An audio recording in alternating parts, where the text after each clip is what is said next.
아빠, 따뜻한 커피 드세요. 추우시죠?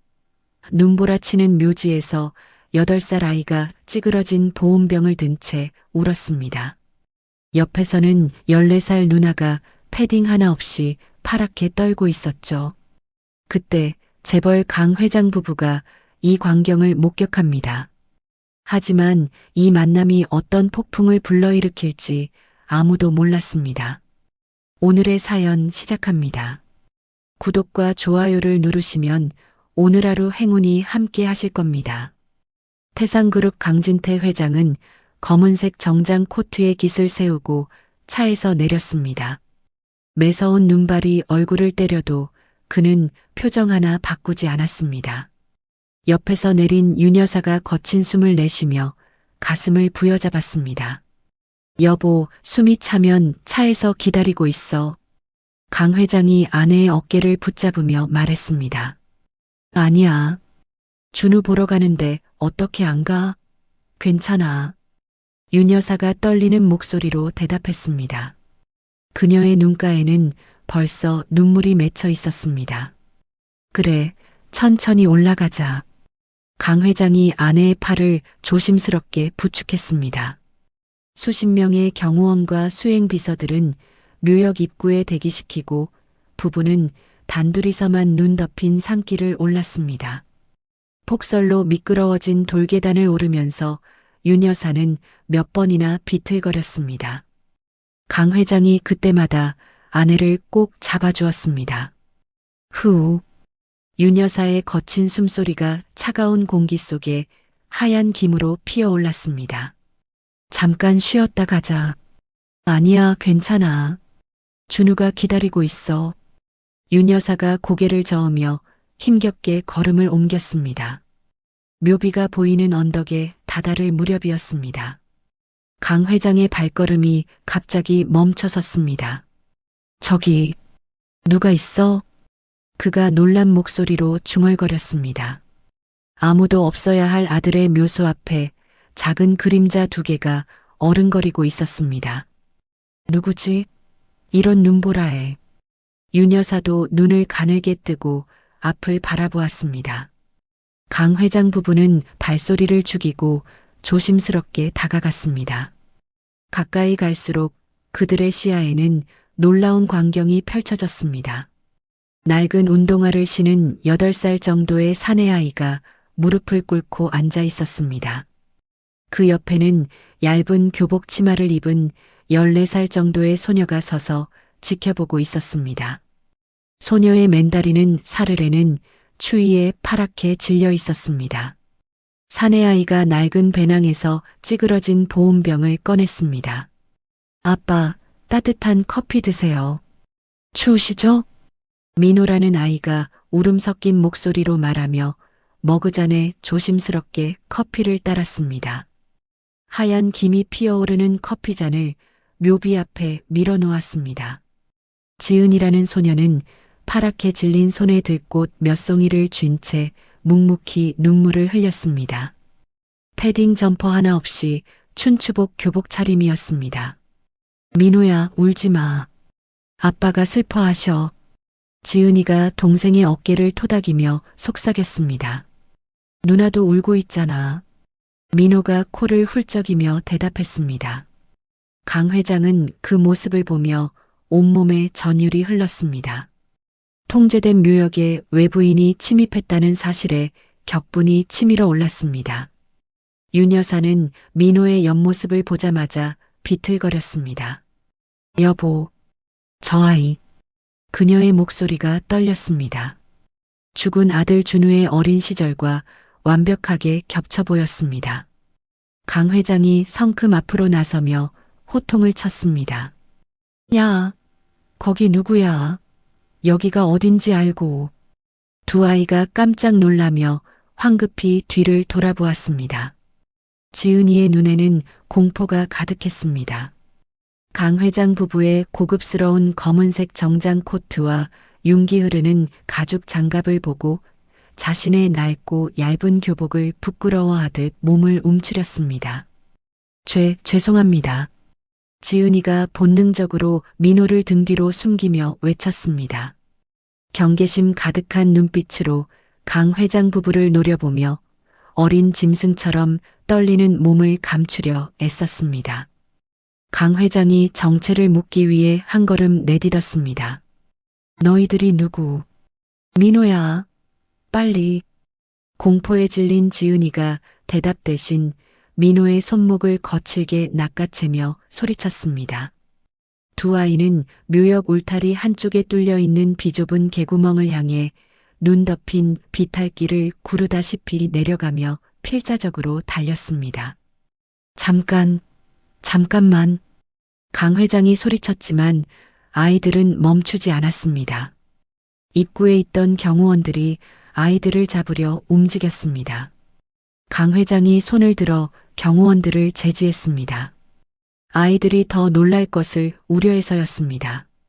윤 여사는 스타킹조차 신지 못해 동상에 걸린 듯 붉게 부어오른 지은이의 맨다리가 멀어지는 것을 보며 바닥에 주저앉았습니다. 준우야. 그녀의 목 놓은 부르짖음이 눈보라 속에서 처절하게 울려 퍼졌습니다. 묘비 앞에는 아이들이 미처 챙기지 못한 보온병과 커피잔, 그리고 눈물로 얼룩진 조화 몇 송이만이 덩그러니 남겨져 있었습니다. 강 회장은 떨리는 손으로 남겨진 물건들을 하나씩 수거했습니다. 보온병 겉면에는 오래된 스티커들이 붙어 있었습니다. 여보, 저 아이들이 누구일까? 윤 여사가 눈물을 훔치며 물었습니다. 모르겠어. 하지만 분명히 준우와 깊은 연관이 있을 거야. 강 회장의 목소리에는 확신이 담겨 있었습니다. 그는 차에 오르자마자 비서실장에게 전화를 걸었습니다. 태상그룹의 정보망을 총동원해서 저 아이들을 찾아. 그날 밤 강진태 회장의 서재에는 긴급히 소집된 보안팀장과 비서실장이 서 있었습니다. 회장님, CCTV와 버스 블랙박스를 모두 분석했습니다. 보안팀장이 태블릿을 건네며 보고했습니다. 결과가 어떻게 나왔나? 강 회장이 날카로운 목소리로 물었습니다. 아이들이 시내에서 한참 떨어진 재개발 예정지 달동네로 향했습니다.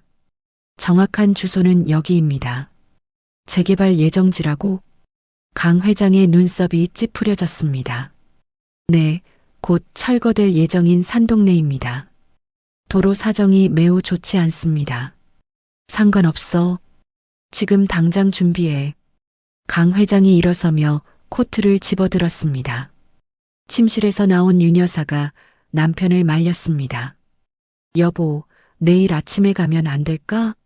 밤에 그런 곳에 가는 건 안 돼. 하루라도 늦으면 또 놓칠지 몰라. 강 회장의 목소리에는 다급함이 배어 있었습니다. 그럼 나도 같이 갈게. 아니야. 당신은 집에서 기다려. 내가 데려올 테니까. 1시간 후 고급 세단이 내비게이션조차 인식하기 어려운 산동네 골목길에 들어섰습니다. 회장님, 더 이상 차로는 들어갈 수 없습니다. 운전기사가 고개를 돌리며 말했습니다. 그럼 걸어서 올라가자. 강 회장이 차에서 내렸습니다. 가로등이 깨져 어두컴컴하고 오물 냄새가 진동하는 비탈길이었습니다. 저기 있는 집입니다. 보안팀장이 손전등을 비추며 허름한 슬레이트 집을 가리켰습니다. 창문에는 비닐이 덧대어져 있고 문틈으로는 아이의 심한 기침 소리가 새어나왔습니다. 콜록. 민호야, 괜찮아? 물 좀 마실까? 지은이의 걱정스러운 목소리가 들렸습니다. 강 회장은 잠시 망설이다가 문을 두드렸습니다. 안에서 기침 소리가 멈췄습니다. 잠시 후 지은이의 떨리는 목소리가 들려왔습니다. 누구세요? 나는 강진태야. 오늘 묘지에서. 안 돼요. 가세요. 지은이가 울먹이는 목소리로 소리쳤습니다. 문 좀 열어다오. 나쁜 일 할 사람이 아니야. 강 회장이 최대한 부드러운 목소리로 말했습니다. 문이 조심스럽게 열리며 지은이가 냄비를 쥔 채 얼굴을 내밀었습니다. 뭐하러 오셨어요? 들어가서 이야기하자. 추워. 강 회장이 문틈으로 들어서자 냉기가 감도는 방안이 보였습니다. 지은이가 이불 하나로 민호를 감싸고 있었고 한쪽 구석에는 병색이 짙은 노파가 힘겹게 몸을 일으키려 애쓰고 있었습니다. 할머니, 괜찮으세요? 지은이가 노파에게 달려갔습니다. 노파는 강 회장의 얼굴을 보자마자 모든 것을 체념한 듯 깊은 한숨을 내쉬었습니다. 아이고, 결국 이날이 오고야 말았네. 노파가 떨리는 목소리로 중얼거렸습니다. 할머니 누구예요? 지은이가 불안해하며 물었습니다. 지은아, 이분이 너희들 진짜 할아버지시다. 네. 지은이가 놀라며 강 회장을 올려다보았습니다. 노파는 일어나서 장롱 깊숙한 곳에서 낡은 보자기 하나를 꺼냈습니다. 그것을 강 회장 앞에 밀어놓았습니다.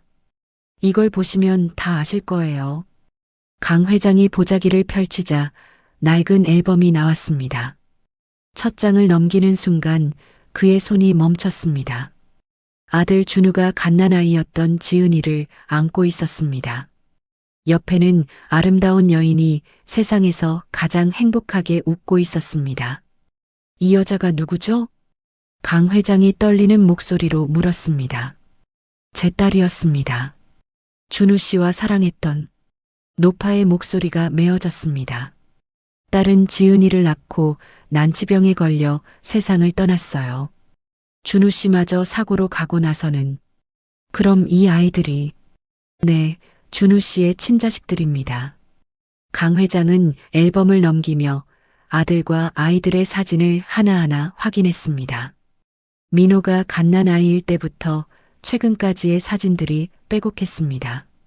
지은이가 겨우 14살인데 학교 끝나고 식당에서 설거지해서 우리 셋이 먹고 살았어요. 노파가 눈물을 닦으며 말했습니다. 할머니. 지은이가 노파의 손을 잡았습니다. 강 회장이 벽에 붙어 있는 지은이의 성적표를 보았습니다. 전교 1등이라고 적혀 있었습니다. 옆에는 민호가 쓴 그림일기가 걸려 있었습니다. 아빠 보고 싶은 날이라는 제목 아래 서툰 글씨로 그려진 가족 그림이었습니다. 이 아이들을 집으로 데려가겠습니다. 강 회장이 단호하게 말했습니다. 안 돼요. 할머니 혼자 두고 갈 수 없어요.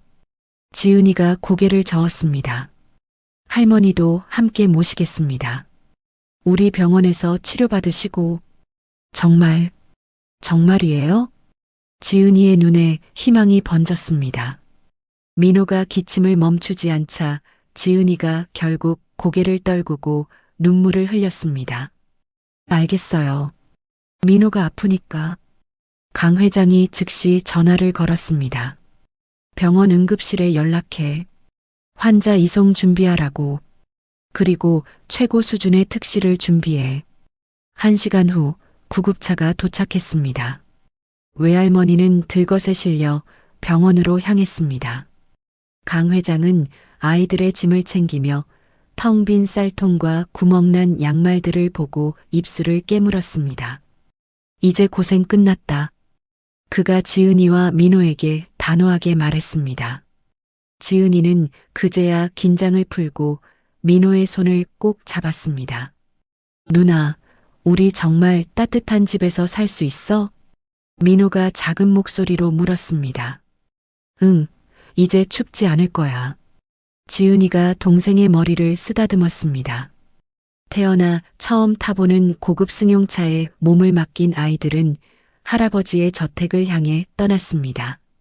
일주일 후 오전 태상그룹 저택의 넓은 정원에는 모든 직원들이 집합해 있었습니다. 강진태 회장이 정장을 차려입고 단상에 올라섰습니다. 오늘 여러분들에게 중요한 발표를 하겠습니다. 회장의 엄숙한 목소리에 모든 직원들이 귀를 기울였습니다. 지은이와 민호는 내 공식적인 손주이자 상속인입니다. 앞으로 최고 수준의 보안으로 모셔야 합니다. 네, 회장님. 경호팀장이 큰 소리로 대답했습니다. 집사가 다가와 보고했습니다. 회장님, 수영장과 놀이터 개보수 공사가 완료되었습니다. 좋아. 아이들한테 보여줄까? 강 회장이 지은이와 민호를 불렀습니다. 와, 수영장이 이렇게 커? 민호가 눈을 동그랗게 뜨며 소리쳤습니다. 그네도 있어. 누나, 같이 타자. 민호야, 천천히 해. 지은이가 웃으며 동생의 손을 잡았습니다. 오랫동안 사용되지 않아 낙엽만 쌓여있던 공간이 아이들의 웃음소리로 가득 찼습니다. 윤 여사가 지은이에게 다가왔습니다. 지은아, 할머니랑 백화점에 갈까? 옷 좀 사러. 옷요? 벌써 많이 사주셨는데. 아직 부족해. 우리 예쁜 손녀한테는 제일 좋은 걸 입혀줘야지. 백화점에서 윤 여사는 지은이에게 최고급 겨울 코트와 학용품을 골라주었습니다. 할머니, 이거 너무 비싸요. 지은이가 가격표를 보며 걱정했습니다. 돈 걱정은 하지 마. 할머니가 얼마나 이 순간을 기다렸는지 몰라. 윤 여사의 눈에는 행복한 눈물이 맺혔습니다. 정말 감사해요, 할머니. 고맙긴. 우리 지은이가 예쁘게 자라줘서 할머니가 더 고마워. 다음 날 명문 사립학교 교장실에서 교장이 깊이 인사했습니다. 강 회장님, 아이들 전학수속은 모두 완료되었습니다. 혹시 다른 아이들이 텃세를 부리지는 않을까? 강 회장이 걱정스럽게 물었습니다. 전혀 걱정하지 마십시오. 최선을 다해 보살피겠습니다. 지은이와 민호는 새 학교에서 친구들을 금세 사귀었습니다. 지은이의 탁월한 학업 실력과 민호의 밝은 성격 때문이었습니다. 지은아, 숙제 같이 할까? 응, 좋아. 우리 집에서 하자. 지은이가 친구들에게 대답했습니다. 저택으로 돌아온 강 회장은 서재 대신 거실에 앉았습니다. 바닥에 엎드려 민호와 로봇 장난감을 조립하고 있었습니다. 할아버지, 이거 어떻게 끼워요? 이렇게 하는 거야. 천천히 해봐. 강 회장이 인내심을 갖고 민호를 도와주었습니다. 수석 셰프는 놀라운 광경을 목격했습니다. 입맛이 까다로워 식사를 자주 거르던 회장님이 손주들 밥숟가락에 반찬을 올려주며 밥을 2공기나 드시고 있었습니다. 회장님, 식사 많이 하시네요. 그래, 요즘 입맛이 좋아졌어. 아이들이 잘 먹는 모습 보니까. 강 회장이 흐뭇하게 웃었습니다. 주말이 되자 강 회장은 특별한 계획을 세웠습니다. 오늘은 놀이공원에 가자. 정말요? 와, 민호가 방방 뛰며 좋아했습니다. 놀이공원을 통째로 빌려 가족들만의 시간을 가졌습니다. 회전목마와 롤러코스터를 타며 평범한 가족의 행복을 만끽했습니다. 할아버지도 같이 타요. 아, 할아버지는 무서워서. 무서우면 제가 손 잡아줄게요. 민호가 강 회장의 손을 꼭 잡았습니다. 하지만 덤불 속에 숨어있던 남자가 망원 렌즈로 이 모습을 몰래 촬영하고 있었습니다. 강철민이 고용한 파파라치였습니다. 저녁에 집으로 돌아온 민호는 스케치북을 들고 왔습니다.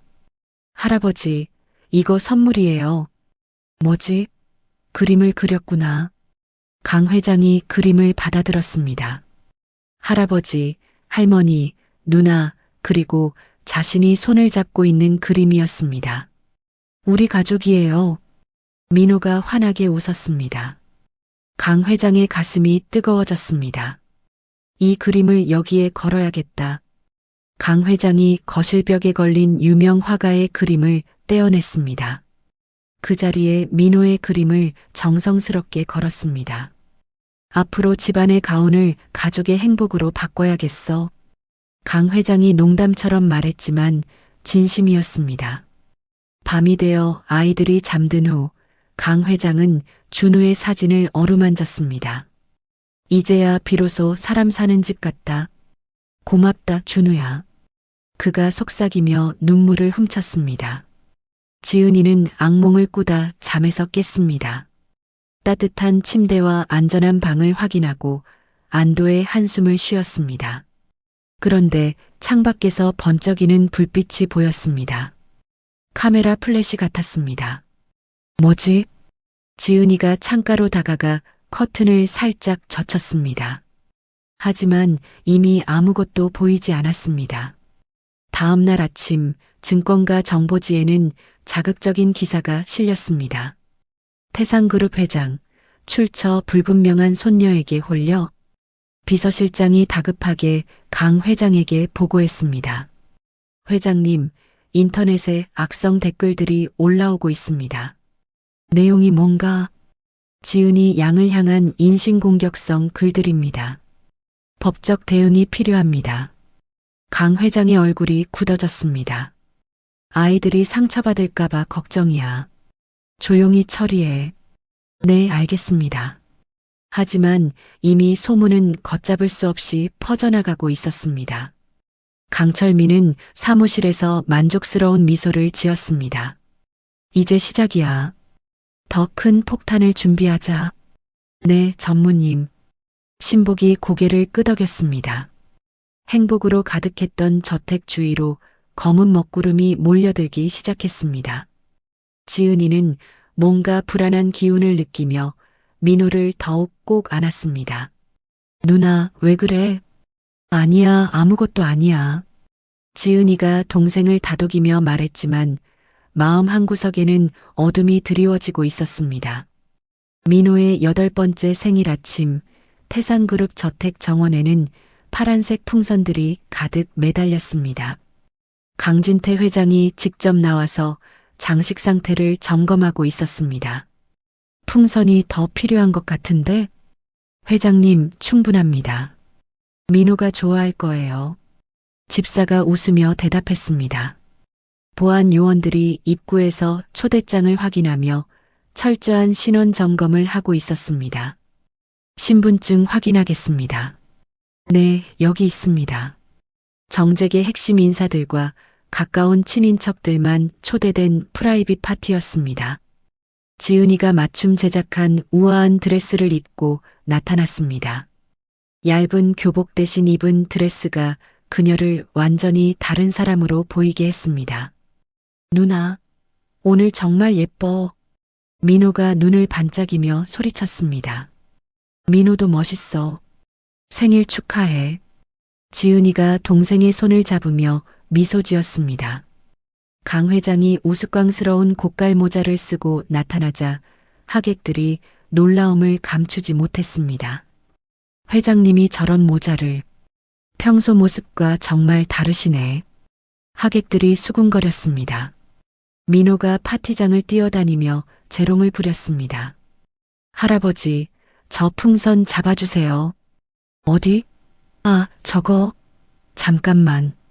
강 회장이 풍선을 잡아주며 손주와 함께 웃었습니다.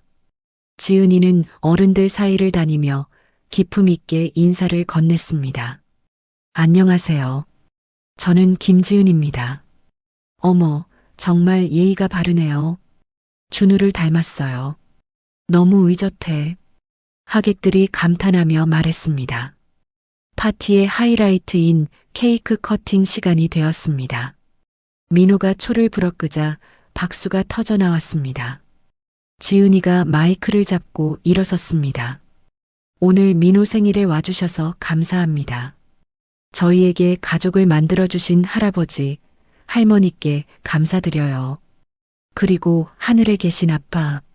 지은이의 목소리가 잠시 메어졌습니다. 아빠, 민호가 이렇게 건강하게 자라고 있어요. 걱정하지 마세요. 윤 여사가 감격의 눈물을 훔쳤습니다. 강 회장이 일어서서 민호를 번쩍 안아 올렸습니다. 여러분, 이 아이들이 태산그룹의 유일한 적통이자 미래입니다. 하객들이 박수를 보내며 환호했습니다. 하지만 파티장 한 구석에서 강철민이 샴페인 잔을 들고 있었습니다. 그의 얼굴에는 차가운 미소가 떠 있었습니다. 이사님, 회장님 판단이 너무 성급한 것 아닌가요? 강철민이 옆에 있던 이사에게 귓속말했습니다. 그러게요. 아직 확실하지 않은 상황에서 정확한 조사가 필요할 것 같은데요. 강철민이 이사들 사이에 의구심을 심고 있었습니다. 그는 몰래 휴대폰으로 문자를 보냈습니다. 지금이야. 터뜨려. 메시지를 받은 언론사 부장이 대기 중인 기자들에게 신호를 보냈습니다. 강철민이 비릿한 미소를 지으며 파티장을 빠져나갔습니다. 민호야, 선물이 있어. 강 회장이 전동 자동차를 가리켰습니다. 와, 진짜 제 거예요? 당연하지. 타보렴. 민호가 전동차를 타고 정원을 누비며 까르르 웃었습니다. 강 회장 부부는 테라스에 앉아 그 모습을 바라보며 생애 가장 완벽한 행복을 느꼈습니다. 여보, 이런 날이 올 줄 몰랐어. 윤 여사가 남편의 손을 꼭 잡았습니다. 그러게. 죽을 때까지 이 아이들 웃음을 지켜주자. 약속해. 두 사람이 굳건한 믿음으로 맹세했습니다. 그때 경호팀장이 다급하게 다가왔습니다. 회장님, 대문 밖에 기자들이 몰려들고 있습니다. 뭐라고? 강 회장의 얼굴이 굳어졌습니다. 유튜버들도 같이 와서 소란을 피우고 있습니다. 저택 대문 밖에서는 고성능 마이크를 든 기자들이 떠들어댔습니다. 정원의 평화로운 음악과 묘한 불협화음을 이뤘습니다. 저건 뭔 소리지? 지은이가 불안해하며 소리나는 쪽을 바라봤습니다. 파티의 즐거움에 취해 지친 민호는 누나의 무릎을 베고 세상 모르고 잠들었습니다. 피곤했구나. 지은이가 동생의 머리를 쓰다듬었습니다. 강 회장이 잠든 민호를 조심스럽게 안고 방으로 들어갔습니다. 창밖에서는 수많은 카메라 플래시가 번쩍이고 있었습니다. 이게 뭐야? 강 회장이 무거운 표정으로 커튼을 굳게 닫았습니다. 행복의 정점에서도 불안한 그림자가 서서히 저택을 덮치고 있었습니다. 다음 날 아침 강진태 회장이 조간신문을 펼치자마자 얼굴이 일그러졌습니다. 재벌가 회장 홀린 가짜 손녀 사기극 의혹. 자극적인 제목이 일면을 장식하고 있었습니다. 이런 개소리를. 강 회장이 신문을 구겨쥐었습니다. 비서실장이 급히 들어왔습니다. 회장님, 인터넷 뉴스도 모두 같은 내용입니다. 누가 이런 짓을 했어? 조사해 보겠습니다. 그때 강철민이 긴급 이사회 소집 공문을 들고 나타났습니다. 형님, 이사회를 열어야겠습니다. 이사회라니? 무슨 소리야? 지금 상황이 심각합니다. 주주들이 난리예요. 강철민의 목소리에는 가짜 걱정이 묻어났습니다. 1시간 후 태산그룹 이사회의실에서 강철민이 목소리를 높였습니다. 형님이 노망이 드신 게 아닙니까? 뭐라고? 출처 불분명한 아이들을 핏줄이라고 우기시니. 너 지금 뭐 하는 거야? 강 회장이 벌떡 일어섰습니다. 회사 가치가 떨어지고 있어요. 주가를 보세요. 강철민이 태블릿을 내밀었습니다. 그 시각 인터넷 댓글창에는 악성 댓글들이 쏟아지고 있었습니다. 저 애가 꽃뱀 맞네. 재산 노린 기획 입양이야. 14살이 벌써 저렇게 영악하다니. 지은이는 아무것도 모르고 학교에 가고 있었습니다. 교문 앞에 도착하자 수많은 기자들이 몰려들었습니다. 지은이 맞죠? 질문 좀 답해주세요. 언제부터 강 회장을 알았나요? 정말 친손녀가 맞나요? 지은이가 카메라와 마이크에 둘러싸여 꼼짝할 수 없었습니다. 저는 학교에 가야 해요. 대답만 하나 해주세요. 과거에 어떻게 살았나요? 지은이가 공포에 질려 떨기 시작했습니다. 학교 안으로 들어가도 상황은 달라지지 않았습니다. 친구들이 스마트폰으로 지은이를 찍으며 수군거렸습니다. 제가 그 애야? TV에서 봤어. 정말 사기꾼이래. 부자 할아버지 꼬셨대. 지은이가 자기 책상에 앉으려는 순간 놀라서 발길을 멈췄습니다. 책상에는 사기꾼, 거지라는 낙서가 가득했습니다. 이게 뭐야? 지은이의 목소리가 떨렸습니다. 넌 여기 있을 자격 없어. 옆자리 아이가 차갑게 말했습니다. 우리 학교에 왜 왔어? 원래 학교로 돌아가. 나는 아무 잘못도 안 했는데. 지은이가 울먹이며 말했습니다. 쉬는 시간마다 아이들이 지은이를 애워쌌습니다. 정말 재산 때문에 접근한 거야? 할아버지한테 뭐라고 했길래? 우리 부모님이 그러는데 넌 나쁜 애래. 지은이는 화장실로 피해갔지만 거기서도 마찬가지였습니다. 저기 있다. 저 사기꾼. 사진 찍어서 올려야지. 강 회장이 소식을 듣고 한달음에 학교로 달려왔습니다. 경호원들과 함께 기자들을 밀쳐내고 학교 안으로 들어갔습니다. 지은이는 어디 있어? 운동장에 있습니다. 교장이 안내했습니다. 운동장 한가운데서 지은이는 아이들에게 둘러싸여 있었습니다. 과거 빈민가에서의 트라우마와 쏟아지는 비난이 겹쳐 극심한 공포에 빠졌습니다. 지은이가 과호흡 증상을 보이며 가슴을 움켜쥐었습니다. 지은아, 강 회장이 소리쳤지만 이미 늦었습니다. 지은이가 의식을 잃고 운동장에 쓰러졌습니다. 119에 신고해. 빨리. 강 회장이 지은이를 안으며 외쳤습니다.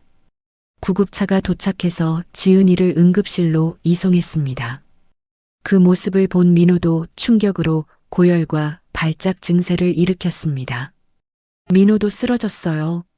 학교는 순식간에 아수라장이 되었습니다. 병원 응급실 복도에서 강 회장이 의료진에게 소리쳤습니다. 제발 살려내. 뭘 하든 살려내라고. 최선을 다하겠습니다. 의사가 다급하게 응급실로 들어갔습니다. 그때 TV에서는 속보가 나오고 있었습니다. 태산그룹 강 회장 해임안 상정, 이사회에서 경영권 박탈 논의. 강 회장의 휴대폰이 계속 울렸지만 받지 않았습니다. 이사들과 주주들이 강철민의 선동에 넘어가 연락을 차단했습니다. 산소호흡기를 쓴 채 겨우 의식을 찾은 지은이가 강 회장의 손을 잡았습니다. 할아버지, 미안해요. 무슨 소리야?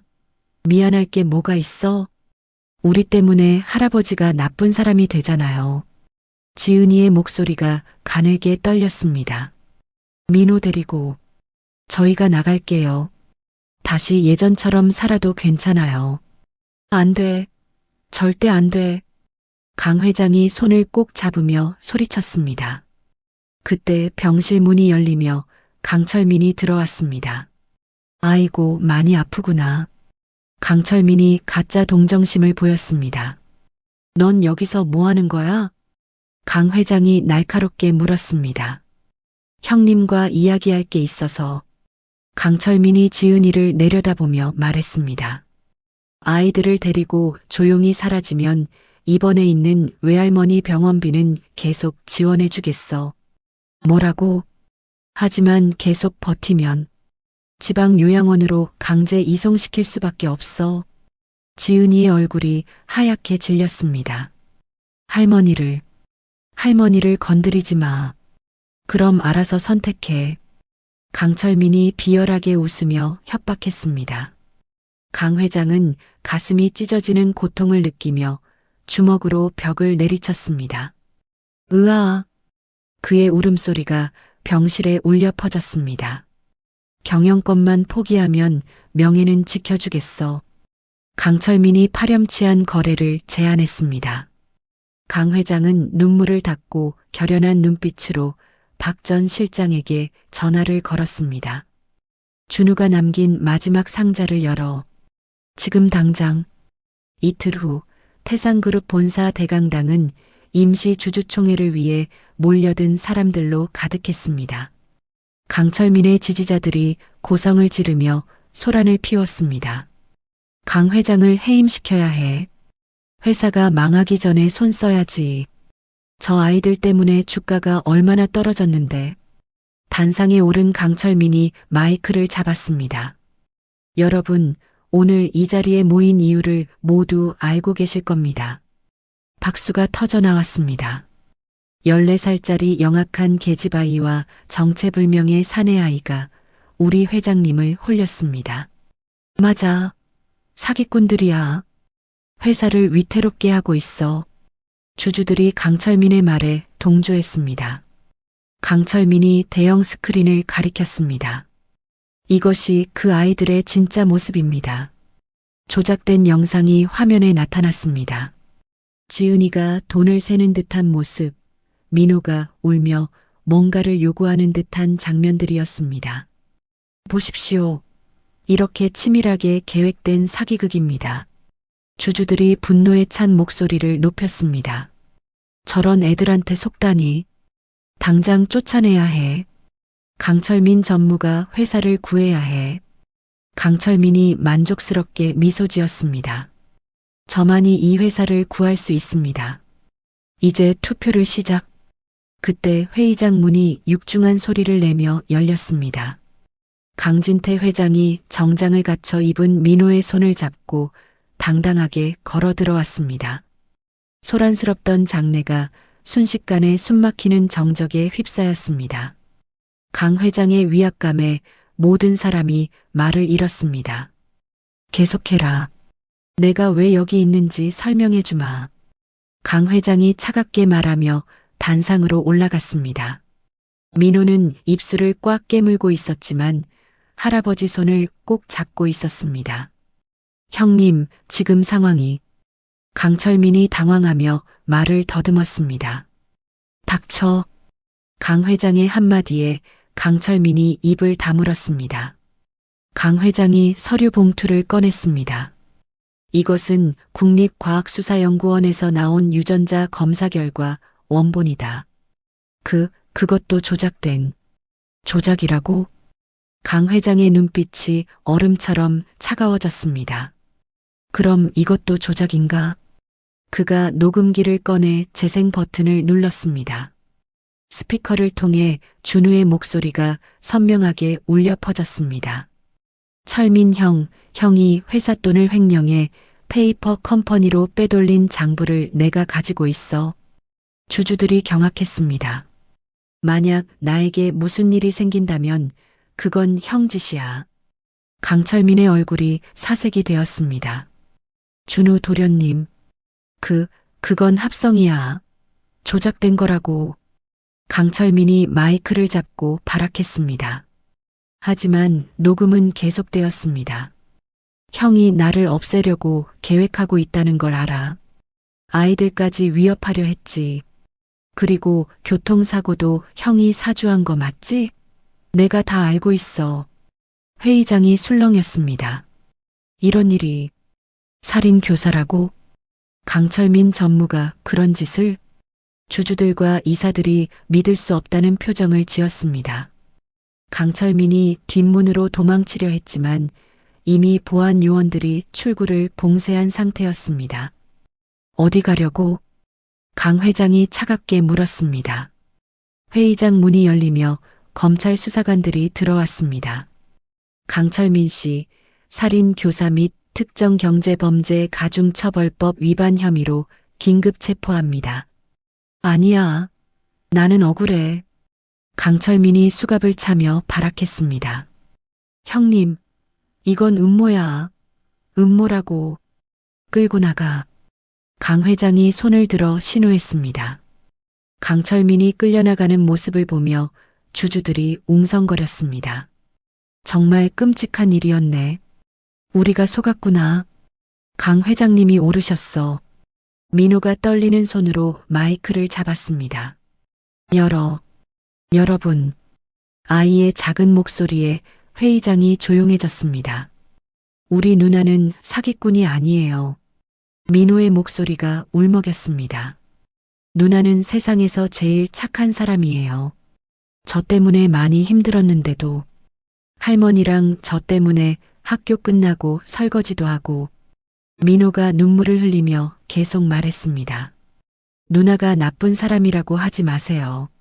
제발. 주주들이 부끄러운 마음에 고개를 숙였습니다.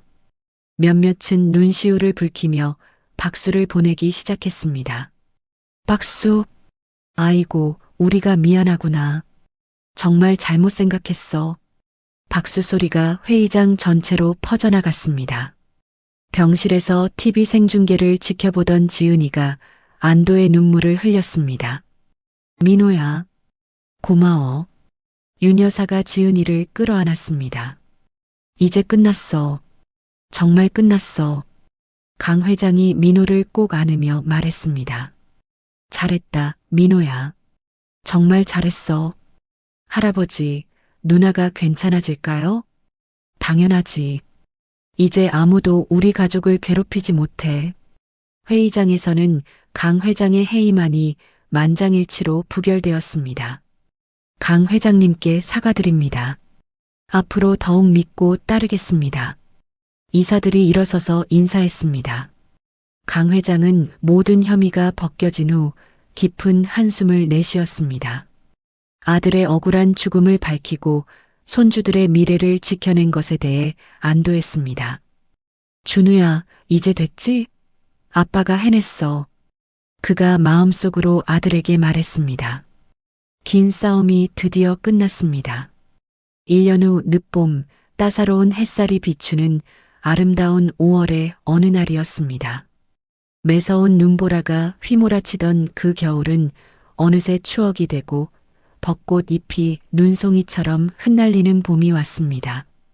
태상그룹의 검은 세단 행렬 대신 가족들이 탄 승합차 한 대가 묘역 입구에 도착했습니다. 도착했다. 민호가 창밖을 내다보며 소리쳤습니다. 민호야, 조용히 해. 여기는 조용한 곳이야. 지은이가 동생을 타이르며 말했습니다. 더 이상 얇은 교복 치마에 떨던 가엾은 소녀의 모습은 온데간데 없었습니다. 화사한 원피스와 카디건을 입은 고등학생 지은이의 얼굴에는 생기가 넘쳐 흘렸습니다. 우리 지은이가 정말 예뻐졌다. 윤 여사가 손녀를 바라보며 흐뭇해했습니다. 강진태 회장이 휠체어를 밀고 있었습니다. 건강을 회복한 외할머니가 그 위에 앉아 있었습니다. 할머니, 힘드시지 않으세요? 지은이가 외할머니의 손을 잡으며 물었습니다. 괜찮다, 우리 지은아. 할머니가 얼마나 이 날을 기다렸는데. 외할머니가 눈물을 글썽이며 대답했습니다. 민호는 태권도 도복을 입고 씩씩하게 앞장서서 걸어갔습니다. 손에는 아빠에게 자랑할 노란띠와 학교에서 받은 상장을 소중하게 들고 있었습니다. 아빠한테 보여드려야지. 응, 아빠가 정말 자랑스러워 하실 거야. 지은이가 동생의 머리를 쓰다듬었습니다. 가족들은 준우의 묘비 앞에 둘러섰습니다. 민호가 든 보온병에서는 고급 원두커피 향이 진하게 풍겼습니다. 아빠, 이번에는 정말 맛있는 커피예요. 민호가 묘비를 깨끗이 닦으며 큰 소리로 말했습니다. 저 이제 울보 아니에요. 누나도 제가 지켜줄 거예요. 모두가 웃음을 터뜨렸습니다. 지은이는 꽃꽂이 수업에서 직접 만든 풍성한 꽃바구니를 정성스럽게 내려놓았습니다. 엄마 아빠, 우리 이제 춥지도 않고 배고프지도 않아요. 지은이가 엄마의 사진을 묘비 옆에 나란히 놓으며 작게 속삭였습니다. 할아버지 할머니랑 정말 행복해요. 걱정하지 마세요. 윤 여사와 외할머니가 서로의 손을 꼭 잡았습니다. 고생 많이 했어요. 윤 여사가 외할머니에게 말했습니다. 아니에요. 이 아이들이 잘 자라줘서 고마울 뿐이죠. 외할머니가 눈물을 닦으며 대답했습니다. 강 회장은 묘비를 어루만지며 마음속으로 깊은 대화를 나누었습니다. 준우야, 걱정 마라. 네가 남겨준 이 보물들 덕분에 멈춰있던 내 시계가 다시 돌아간다. 고맙다, 내 아들. 참배를 마치고 내려오는 길, 민호가 강 회장의 손을 잡고 흔들며 장난을 쳤습니다. 할아버지, 저랑 술래잡기 해요. 아이고, 할아버지가 어떻게 너를 잡아? 그럼 제가 천천히 뛸게요. 지은이가 윤 여사의 팔짱을 끼고 걸었습니다. 그 뒷모습은 그 어떤 명화보다 평화로웠습니다. 할머니, 대학교 가면 경영학과 공부할 거예요. 오, 그래. 왜? 할아버지 회사 물려받아야 하잖아요. 지은이가 당당하게 말했습니다. 우리 지은이가 정말 의젓해졌네. 가족들은 묘역 근처의 푸른 잔디밭에 돗자리를 펴고 앉았습니다. 윤 여사가 새벽부터 준비한 도시락을 나눠 먹으며 봄 소풍을 즐겼습니다. 할머니 김밥 정말 맛있어요. 할머니가 지은이 좋아하는 단무지 많이 넣었어. 민호 것도 소시지 많이 넣었지? 네. 할머니 최고예요. 끊이지 않는 웃음소리 위로 따스한 봄 햇살이 축복처럼 쏟아져 내렸습니다.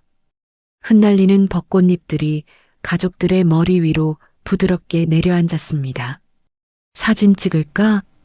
강 회장이 제안했습니다. 네, 다 같이 찍어요. 민호가 뛰어올라 소리쳤습니다. 할머니도 같이요. 외할머니까지 함께한 가족 사진을 찍었습니다. 모든 사람의 얼굴에 환한 미소가 번졌습니다. 강 회장은 아이들이 뛰어노는 모습을 바라보며 생각했습니다. 지난 겨울에 혹독했던 추위가 이 따뜻한 봄을 위한 시련이었음을 깨달았습니다. 할아버지, 뭐 생각해요? 지은이가 다가와 물었습니다. 아무것도 아니야. 그냥 행복해서. 저도요. 정말 행복해요. 지은이가 할아버지 곁에 앉으며 말했습니다. 지은아, 힘들었지? 아니에요. 할아버지, 할머니가 있어서 전혀 힘들지 않았어요. 앞으로도 계속 행복하자. 네, 약속해요. 민호가 달려와서 둘 사이에 끼어들었습니다. 저도 약속할 거예요. 우리 가족 영원히 행복하게. 세 사람이 함께 웃으며 포옹했습니다. 윤 여사가 그 모습을 바라보며 눈물을 글썽였습니다. 여보, 정말 꿈 같아요. 그래, 이제야 진짜 가족이 됐어. 강 회장이 아내의 손을 잡으며 말했습니다. 해가 질 무렵 가족들은 아쉬운 발걸음을 옮겼습니다. 아빠, 다음에 또 올게요. 민호가 묘비를 향해 손을 흔들었습니다. 공부 열심히 해서 꼭 보여드릴게요. 지은이도 작별 인사를 했습니다. 승합차에 오르며 강 회장이 뒤를 돌아봤습니다. 마치 하늘에 있는 준우가 가족들을 내려다보며 흐뭇하게 미소 짓는 것 같았습니다. 준우야, 고마워. 정말 고마워. 강 회장이 마음속으로 인사했습니다. 차가 출발하자 민호가 창밖을 바라봤습니다. 아빠, 우리 정말 행복해요. 걱정하지 마세요. 아이의 순수한 목소리가 차 안에 울려 퍼졌습니다. 벚꽃이 흩날리는 아름다운 봄날의 풍경 속에서 강 회장 가족의 새로운 시작이 펼쳐지고 있었습니다. 사진 속 지은이와 민호의 반짝이는 눈동자에는 더 이상 슬픔이 아닌 희망찬 미래가 가득 담겨 있었습니다. 클로징 멘트. 한겨울 묘지에서 만난 두 아이와 강 회장 부부. 그들의 만남은 처음엔 의심과 경계로 시작되었지만 결국 진실한 가족의 사랑으로 완성되었습니다. 가장 어려운 시간을 함께 버텨낸 가족들이 마침내 찾은 봄날처럼 우리 모두에게도 따뜻한 희망의 봄이 찾아오기를 바랍니다. 이야기를 끝까지 들어주신 분이 계시다면 구독과 잘 들었다고 댓글 하나만 남겨주세요. 새로운 이야기가 나오면 제일 먼저 전해드리겠습니다. 감사합니다.